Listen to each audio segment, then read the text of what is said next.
नमस्कार दोस्तों, पीएलटेक्स में आपका स्वागत है। दोस्तों, आज की इस क्लास में आपको यूपी ट्रिपल एससी ग्राम विकास अधिकारी परीक्षा 2018 का प्रश्न पत्र लेकर आया हूं और इस प्रश्न पत्र के हिंदी के 50 क्वेश्चंस को इस क्लास में देखने वाले हैं। दोस्तों इसके पहले आपके घटना चक्र टू सीरीज के 10 प्रैक्टिस सेट कंप्लीट करा दिए गए हैं। यदि आपने नहीं देखा तो डिस्क्रिप्शन में आपको लिंक मिल जाएगा, वहाँ पर जाके देख सकते हैं। दोस्तों यदि आप हमारे चैनल पर नए हैं तो चैनल को सब्सक्राइब कीजिए, लाइक कीजिए, शेयर कीजिए। दोस्तों आप लोगों की डिमांड है कि रीजनिंग की क्लासेस यहाँ पे शुरू नहीं हो रही, तो रीजनिंग की भी क्लासेस आपको बहुत जल्द मिलने वाली हैं इस चैनल से। तो दोस्तों आप लोग चैनल से नियमित जुड़े रहें। दोस्तों आइए शुरू करते हैं आज की क्लास का क्वेश्चन नंबर देखते हैं। यहाँ पे आपका पैसेज दिया गया है दोस्तों हिंदी का, इसको आप बहुत ही ध्यानपूर्वक पढ़ लीजिए। उत्साह की गिनती अच्छे गुणों में होती है। किसी भाव के अच्छे या बुरे होने का निश्चय अधिकतर उसकी प्रवृत्ति के शुभ या अशुभ के परिणाम के विचार से होता है। वही उत्साह जो कर्तव्य कर्मों के प्रति इतना सुंदर दिखाई पड़ता है, अकर्तव्य कर्मों की ओर होने पर वैसा श्लाघ्य प्रतीत नहीं होता है। आत्मरक्षा, पररक्षा, देश रक्षा आदि के निमित्त साहस की जो उमंग देखी जाती है, उसके सौंदर्य को परपीड़न, डकैती आदि कर्मों का साहस कभी नहीं पहुंचा सकता। यह बात होते हुए भी विशुद्ध उत्साह या साहस की प्रशंसा संसार में थोड़ी बहुत होती है। अत्याचारियों का या डाकुओं के शौर्य या साहस की कथाएं भी लोग तारीफ करते हुए सुनते हैं। तो दोस्तों ये रहा आपका पैराग्राफ और इसके नीचे दिए गए प्रश्नों के उत्तर को देख लेते हैं और उपयुक्त गद्यांश के आधार पर निम्न प्रश्नों के उत्तर दीजिए। गद्यांश का उपयुक्त शीर्षक बताइए। तो यहाँ पे प्रश्न जो है आपको शीर्षक बताना है दिए गए प्रश्न से। तो यहाँ पे इस क्वेश्चन का राइट आंसर ऑप्शन ए हो जाएगा, उत्साह हो जाएगा दोस्तों। गद्यांश का उपयुक्त शीर्षक जो हो जाएगा दोस्तों उत्साह, ऑप्शन ए राइट आंसर है। अगला क्वेश्चन आपका पैसेज दिया गया है दोस्तों, इसको भी आप बहुत ही ध्यान से पढ़ लीजिए। कुंती अपने लाडले लाल को, अपने हृदय के टुकड़े को, अपने प्यारे नवजात शिशु को नदी में छोड़कर लौट आई। वह छोटी नदी थी, वायु अनुकूल थी, दैव की गति जानी नहीं जाती।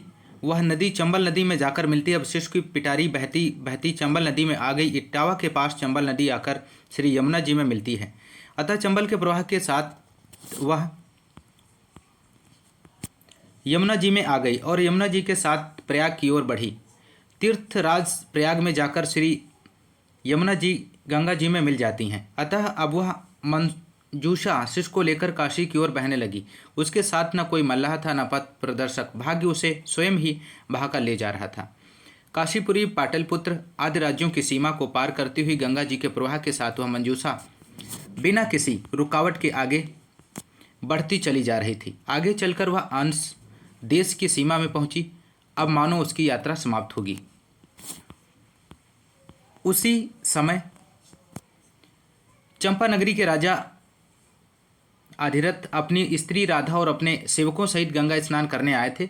उन्होंने दूर से इस सुंदर सी पेटी को जानवी की लहरों के साथ क्रीड़ा करते हुए देखा। अंत में उन्होंने अपने सेवकों को आज्ञा दी, सामने यह मंजूषा बहती जा रही है, उसे पकड़ लाओ। तो ये रहा आपका पैसेज दोस्तों और इसके नीचे क्वेश्चन दिया गया है। क्वेश्चन है, सेकंड क्वेश्चन नंबर है, कुंती अपने नवजात सुकुमार शिशु को कहाँ छोड़कर आई थी। तो दोस्तों आपको बताना है, पैसेज के अकॉर्डिंग आपको आंसर देना है।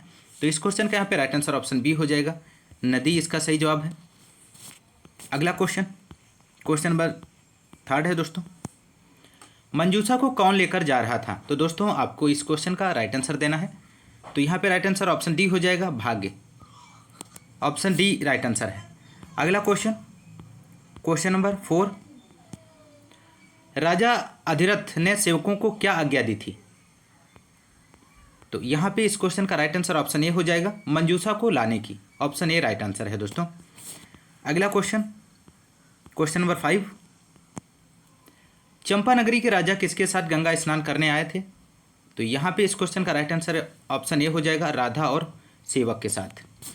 अगला क्वेश्चन नंबर 6 है दोस्तों, जब कोई सरकारी पत्र, ज्ञापन या कार्यालय ज्ञापन एक साथ अनेक प्रेषितों को भेजा जाए तो उसे क्या कहते हैं।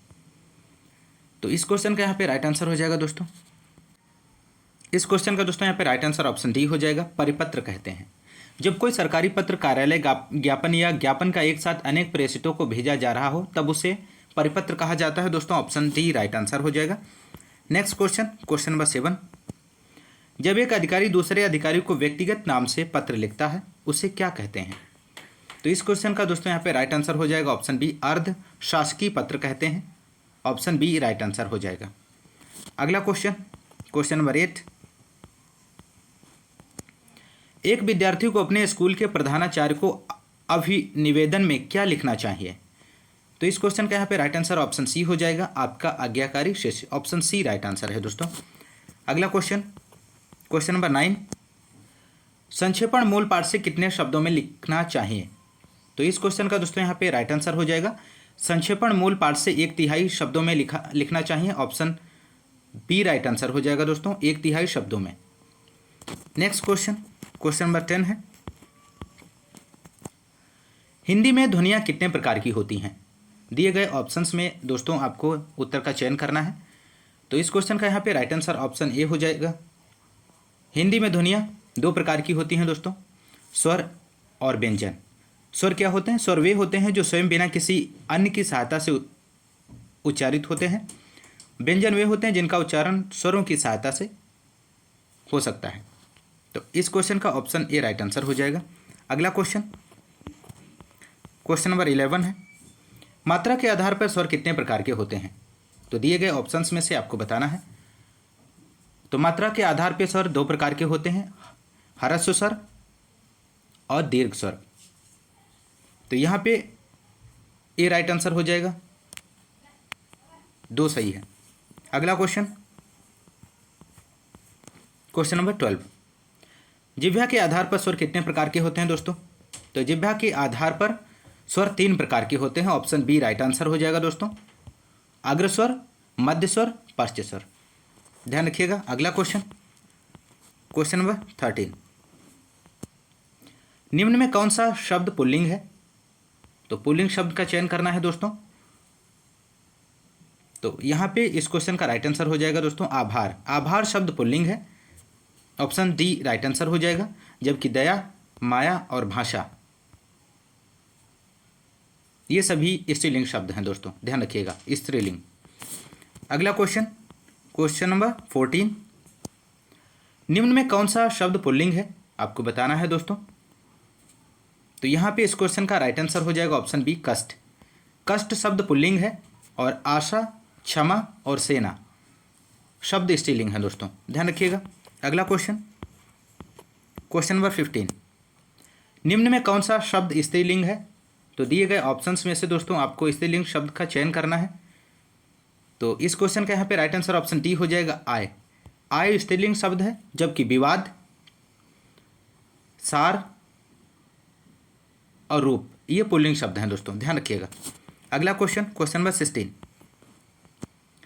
निम्न में कौन सा शब्द स्त्रीलिंग है? स्त्रीलिंग शब्द का चयन करना है दोस्तों दिए गए ऑप्शंस में से। तो इस क्वेश्चन का राइट आंसर ऑप्शन डी हो जाएगा, सभा। सभा शब्द स्त्रीलिंग है, जबकि ग्रह, चंदन और पत्ता पुल्लिंग शब्द हैं दोस्तों, ध्यान रखिएगा। अगला क्वेश्चन, क्वेश्चन नंबर 17, संधि कितने प्रकार की होती है? तो इस क्वेश्चन का राइट आंसर ऑप्शन बी हो जाएगा दोस्तों। संधि 3 प्रकार की होती है, स्वर संधि, व्यंजन संधि और विसर्ग संधि। अगला क्वेश्चन, क्वेश्चन नंबर 18, सदानंद का संधि विच्छेद कीजिए। तो सदानंद का संधि विच्छेद कीजिए दोस्तों। तो इस क्वेश्चन का यहाँ पे राइट आंसर हो जाएगा ऑप्शन ए, सत प्लस आनंद बराबर होता है सदानंद। ऑप्शन ए राइट आंसर हो जाएगा दोस्तों। और इसमें व्यंजन संधि है दोस्तों, ध्यान रखिएगा। अगला क्वेश्चन, क्वेश्चन नंबर 19, पुस्तकालय में कौन सी संधि है? तो दिए गए ऑप्शंस में से आपको चयन करना है पुस्तकालय में कौन सी संधि है। तो ऑप्शन ए राइट आंसर हो जाएगा, दीर्घ संधि है दोस्तों। पुस्तकालय का संधि विच्छेद पुस्तक प्लस आलय होता है और इसमें दीर्घ स्वर संधि है दोस्तों, ध्यान रखिएगा। अगला क्वेश्चन, क्वेश्चन नंबर 20, अभि प्लस उदय की संधि कीजिए। तो इस क्वेश्चन का यहाँ पे राइट आंसर हो जाएगा दोस्तों ऑप्शन ए, अभ्युदय हो जाएगा। अभि प्लस उदय की संधि दोस्तों यहाँ पे ऑप्शन ए हो जाएगा अभ्युदय, और इसमें यण संधि है, ध्यान रखिएगा। अगला क्वेश्चन, क्वेश्चन नंबर 21, यथासंभव में कौन सा समास है? यथासंभव में दोस्तों आपको बताना है कौन सा समास। तो यहाँ पे इस क्वेश्चन का राइट आंसर ऑप्शन ए हो जाएगा अव्ययी भाव समास। यथासंभव में यह अव्ययी भाव समास है दोस्तों, ऑप्शन ए राइट आंसर हो जाएगा। अगला क्वेश्चन, क्वेश्चन नंबर 22, परमेश्वर में कौन सा समास है? तो परमेश्वर में दोस्तों आपको समास का बताना है, इसमें इनमें से कौन सा समास हो जाएगा? ऑप्शन बी राइट आंसर है कर्मधारय समास। परमेश्वर में कर्मधारय समास है दोस्तों। अगला क्वेश्चन, क्वेश्चन नंबर 23, अध्यक्ष में कौन सा उपसर्ग है? तो अध्यक्ष में किस उपसर्ग का प्रयोग हुआ है दोस्तों? दिए गए ऑप्शंस में से आपको चयन करना है। तो यहाँ पे इस क्वेश्चन का राइट आंसर हो जाएगा दोस्तों अध्यक्ष में अधि उपसर्ग है, और अधि उपसर्ग का अर्थ होता है श्रेष्ठ, ऊपर या समीप। तो यहाँ पे किसी भी ऑप्शंस में अधि का उपसर्ग नहीं दिया गया, तो यहाँ पे जो ऑप्शंस हैं वो गलत हैं। तो इस यहाँ पे अधि उपसर्ग का प्रयोग हुआ है दोस्तों, अध्यक्ष में अधि उपसर्ग। अगला क्वेश्चन, क्वेश्चन नंबर 24, संग्राम में उपसर्ग बताइए। तो संग्राम में दोस्तों आपको उपसर्ग बताना है, किस उपसर्ग का प्रयोग किया गया है संग्राम में। तो यहाँ पे राइट आंसर ऑप्शन बी हो जाएगा सम। सम उपसर्ग का प्रयोग संग्राम में हुआ है। अगला क्वेश्चन, क्वेश्चन नंबर 25, सावधानी में कौन सा प्रत्यय है? सावधानी में दोस्तों आपको प्रत्यय बताना है। तो दिए गए ऑप्शंस में से आपको प्रत्यय का चयन करना है। तो यहाँ पे राइट आंसर ऑप्शन सी हो जाएगा, सावधानी में ई प्रत्यय है, ध्यान रखिएगा। अगला क्वेश्चन, क्वेश्चन नंबर 26, जिंदगी में कौन सा प्रत्यय है? आपको बताना है दोस्तों जिंदगी में प्रत्यय कौन सा है। तो इस क्वेश्चन का यहाँ पे राइट आंसर ऑप्शन ए हो जाएगा, गी प्रत्यय है, ए ऑप्शन इसका सही जवाब है। अगला क्वेश्चन, क्वेश्चन नंबर 27, निम्न में कौन सा शब्द तत्सम है? तो तत्सम शब्द का चयन करना है दोस्तों दिए गए ऑप्शंस में से। इस क्वेश्चन का दोस्तों यहाँ पे राइट आंसर हो जाएगा ऑप्शन ए प्रिय। प्रिय शब्द तत्सम है और जिसका तद्भव प्रिय होता है, ध्यान रखिएगा दोस्तों। अगला क्वेश्चन, क्वेश्चन नंबर 28, निम्न में कौन सा शब्द तत्सम नहीं है? तो तत्सम इनमें से कौन सा शब्द है जो तत्सम नहीं है दोस्तों? दिए गए ऑप्शंस में से आपको राइट आंसर देना है। तो यहाँ पे इस क्वेश्चन का राइट आंसर ऑप्शन डी हो जाएगा चार। चार शब्द तद्भव है जिसका तत्सम चत्वारा होता है, ध्यान रखिएगा दोस्तों। अगला क्वेश्चन, क्वेश्चन नंबर 29,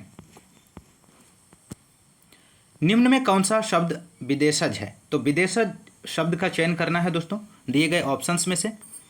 तो यहाँ पे इस क्वेश्चन का राइट आंसर ऑप्शन ए हो जाएगा रिक्शा। रिक्शा जापानी शब्द है, जबकि तेंदुआ, जूता और नव देशज शब्द हैं। देशज शब्द हैं दोस्तों, नव तत्सम शब्द हैं, ध्यान रखिएगा। जो नव है वो तत्सम शब्द है। अगला क्वेश्चन, क्वेश्चन नंबर 30, गाय कौन सी संज्ञा है? बताना है दोस्तों गाय कौन सी संज्ञा है। तो गाय जातिवाचक संज्ञा है, ऑप्शन बी राइट आंसर हो जाएगा। अगला क्वेश्चन, क्वेश्चन नंबर 31, निम्न में कौन सी भाववाचक संज्ञा है? तो दिए गए ऑप्शंस में से दोस्तों आपको भाववाचक संज्ञा का चयन करना है। तो यहाँ पे इस क्वेश्चन का राइट आंसर हो जाएगा ऑप्शन डी, बीमारी भाववाचक संज्ञा है, और जिस संज्ञा शब्द से व्यक्ति या वस्तु के गुण या धर्म, दशा अथवा व्यापार का बोध होता है उसे भाववाचक संज्ञा कहते हैं, ध्यान रखिएगा। बढ़ते हैं अगले क्वेश्चन पे। अगला क्वेश्चन है क्वेश्चन नंबर 32, हिंदी में कुल कितने सर्वनाम हैं? तो हिंदी में कुल कितने सर्वनाम हैं दोस्तों? तो यहाँ पे राइट आंसर ऑप्शन सी हो जाएगा 11। हिंदी में कुल 11 सर्वनाम होते हैं, ऑप्शन सी राइट आंसर हो जाएगा। अगला क्वेश्चन, क्वेश्चन नंबर 33 है दोस्तों, सर्वनाम के कुल कितने भेद होते हैं? तो सर्वनाम के कुल भेद आपके बताने हैं। तो यहाँ पे इस क्वेश्चन का राइट आंसर ऑप्शन बी हो जाएगा, 6 होते हैं।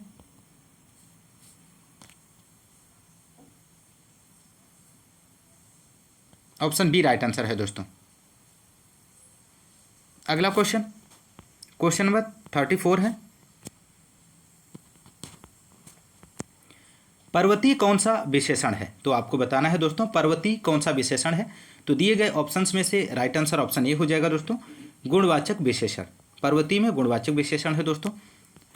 अगला क्वेश्चन, क्वेश्चन नंबर 35, निम्न में कौन सा शब्द विशेषण है? तो विशेषण शब्द का चयन करना है। तो यहाँ पे राइट आंसर हो जाएगा चमकीला विशेषण है, और सी आपका दिया गया ऑप्शन कुछ। तो शब्द चमक शब्द में आपका अगर प्रत्यय की बात करें तो ईला प्रत्यय जोड़ने से चमकीला बनता है, और विशेषण बनता है कुछ अनिश्चित संख्यावाचक विशेषण है जिन शब्दों से संज्ञा या सर्वनाम की संख्या लक्षित होती है उसे संख्यावाचक विशेषण कहते हैं। इनके 3 मुख्य भेद हैं, निश्चय संख्यावाचक, अनिश्चय संख्यावाचक और परिमाण बोधक। कुछ शब्द सर्वनाम भी है। तो यहाँ पे इस क्वेश्चन का राइट आंसर ऑप्शन बी और सी दोनों शब्द विशेषण हो जाएगा। अगला क्वेश्चन, क्वेश्चन नंबर 36, जो शब्द संज्ञा की विशेषता बताते हैं उन्हें क्या कहते हैं? तो दोस्तों आपको इस क्वेश्चन का राइट आंसर देना है। जो शब्द संज्ञा या सर्वनाम की विशेषता बताते हैं उन्हें विशेषण कहते हैं, और जिनकी विशेषता बताई जाती है उन्हें विशेष कहा जाता है। किसी संज्ञा के स्थान पर प्रयोग होने वाले विकारी शब्द सर्वनाम कहलाते हैं। ऑप्शन बी राइट आंसर हो जाएगा, विशेषण। Next question, question number 37, Ram सो रहा है, इस वाक्य में कौन सी क्रिया है? आपको क्रिया बताना है दोस्तों। तो राम सो रहा है इस वाक्य में आकर्मक क्रिया है। जिन क्रियाओं का व्यापार और फल कर्ता पर हो वे आकर्मक क्रिया कहलाती हैं।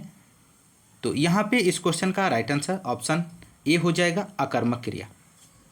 नेक्स्ट क्वेश्चन, क्वेश्चन नंबर 38, वह एक सप्ताह बाद आया, इस वाक्य में कौन सा शब्द क्रिया विशेषण है?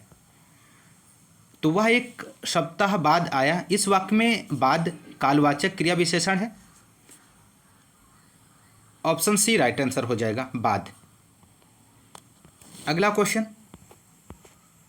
क्वेश्चन नंबर 39, सेनाएं युद्ध क्षेत्र से आगे बढ़ी, इस वाक्य में संबंधवाचक शब्द बताइए।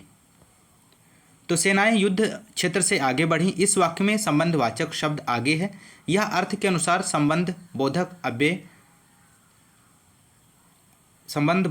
अव्यय है दोस्तों। तो यहाँ पे ध्यान रखिएगा, ऑप्शन सी राइट आंसर हो जाएगा, आगे। अगला क्वेश्चन, क्वेश्चन नंबर 40, वह आया और मैं गया, इस वाक्य में समुच्चय बोधक शब्द बताइए। तो दोस्तों आपको बताना है इस वाक्य में समुच्चय बोधक शब्द कौन सा है। तो यहाँ पे राइट आंसर ऑप्शन सी हो जाएगा, और। वह आया और मैं गया, इस वाक्य में समुच्चय बोधक शब्द और है। ध्यान रखिएगा दोस्तों, ऑप्शन सी राइट आंसर है। अगला क्वेश्चन, क्वेश्चन नंबर 41, हाय अब मैं क्या करूं, इस वाक्य में विस्मय बोधक शब्द बताइए। तो दिए गए ऑप्शंस में से आपको राइट आंसर का चयन करना है। तो यहाँ पे राइट आंसर ऑप्शन ए हो जाएगा, हाय इसका सही जवाब है। अगला क्वेश्चन, क्वेश्चन नंबर 42, कौन सा शब्द अनेक का पर्यायवाची है? दोस्तों आपको बताना है इस क्वेश्चन का राइट आंसर क्या हो जाएगा। तो यहाँ पे इस क्वेश्चन का राइट आंसर हो जाएगा दोस्तों, ऑप्शन बी सेना। अनेक का पर्यायवाची सेना है दोस्तों। अगला क्वेश्चन, क्वेश्चन नंबर 43, कपड़ा का पर्याय बताइए दोस्तों। कपड़ा का पर्याय आपको बताना है दिए गए ऑप्शंस में से। तो इसका राइट आंसर हो जाएगा ऑप्शन बी वसन होता है। कपड़ा का पर्याय वसन है दोस्तों, और इसके अन्य पर्याय भी होते हैं, वस्त्र, चीर, अंबर, पट, ये सभी इसके पर्याय हैं, ध्यान रखिएगा। अगला क्वेश्चन, क्वेश्चन नंबर 44, आकाश का विलोम शब्द बताइए। तो आकाश का विलोम शब्द बताना है दोस्तों दिए गए ऑप्शंस में से। तो आकाश का विलोम पाताल होता है, और अध का विलोम अनध होता है, और इसका अर्थ का विलोम अनर्थ होता है। अर्थ का अनर्थ होता है दोस्तों, ध्यान रखिएगा। तो इस क्वेश्चन का राइट आंसर ऑप्शन बी हो जाएगा, पाताल। अगला क्वेश्चन, क्वेश्चन नंबर 45, पृथ्वी का विलोम बताइए। तो पृथ्वी का विलोम शब्द बताना है दोस्तों दिए गए ऑप्शंस में से। तो पृथ्वी का विलोम आकाश है, ध्यान रखिएगा, ऑप्शन ए राइट आंसर हो जाएगा। और लौकिक का विलोम अलौकिक होता है, ऑप्शन डी में दिया गया है। अगोचर का विलोम अगोचर होता है, ध्यान रखिएगा दोस्तों। बढ़ते हैं अगले क्वेश्चन की ओर। Question number 46। अभय उभय शब्द युग्म का सही अर्थ बताना है दोस्तों आपको।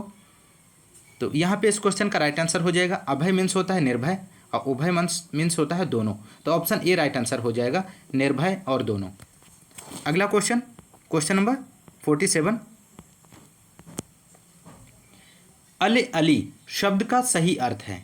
तो अले अली शब्द का सही अर्थ बताना है दोस्तों यहाँ पे। तो इस क्वेश्चन का दोस्तों यहाँ पे राइट आंसर हो जाएगा ऑप्शन बी, भौरा और सखी। अली का भौरा होता है, अली का सखी होता है, तो ऑप्शन बी राइट आंसर हो जाएगा। Next question, question number 48। उपसर्ग वह शब्दांश है जो, ऑप्शन ए दिया गया किसी शब्द के बाद में जुड़ता है, ऑप्शन बी है किसी शब्द के मध्य में जुड़ता है, ऑप्शन सी है किसी शब्द के आगे जुड़ता है, ऑप्शन डी है शब्द में कहीं भी जुड़ सकता है। तो इस क्वेश्चन का यहाँ पे राइट आंसर हो जाएगा दोस्तों, उपसर्ग वह शब्दांश है जो किसी शब्द के आगे जुड़ता है, जैसे प्रति प्लस अक्ष बराबर होता है प्रत्यक्ष। तो इस क्वेश्चन का यहाँ पे राइट आंसर ऑप्शन सी हो जाएगा, किसी शब्द के आगे जुड़ता है। ध्यान रखिएगा दोस्तों। अगला क्वेश्चन, क्वेश्चन नंबर 49। कौन सा शब्द शुद्ध है? तो दिए गए ऑप्शंस में से आपको शुद्ध शब्द का चयन करना है दोस्तों। तो यहाँ पे इस क्वेश्चन का राइट आंसर हो जाएगा 46 शब्द शुद्ध है दोस्तों, ऑप्शन ए राइट आंसर हो जाएगा। बाकी सभी जो हैं अशुद्ध दिए गए हैं, तो ऑप्शन ए राइट आंसर है। अगला क्वेश्चन, क्वेश्चन नंबर 50। निम्न में शुद्ध शब्द बताइए। तो शुद्ध शब्द का चयन करना है दोस्तों दिए गए ऑप्शंस में से। तो इस क्वेश्चन का राइट आंसर दोस्तों हो जाएगा ऑप्शन ए, उज्ज्वलन। ऑप्शन ए राइट आंसर है, यह शुद्ध शब्द दिया गया है और बाकी सभी जो हैं अशुद्ध शब्द दिए गए हैं दोस्तों। तो दोस्तों ये रहे हिंदी के 50 क्वेश्चंस जो कि आपके 2018 में पूछे गए प्रश्न पर आधारित थे। दोस्तों आज की क्लास में बस इतना ही, मिलते हैं नेक्स्ट क्लास में, तब तक के लिए नमस्कार, जय हिंद, धन्यवाद।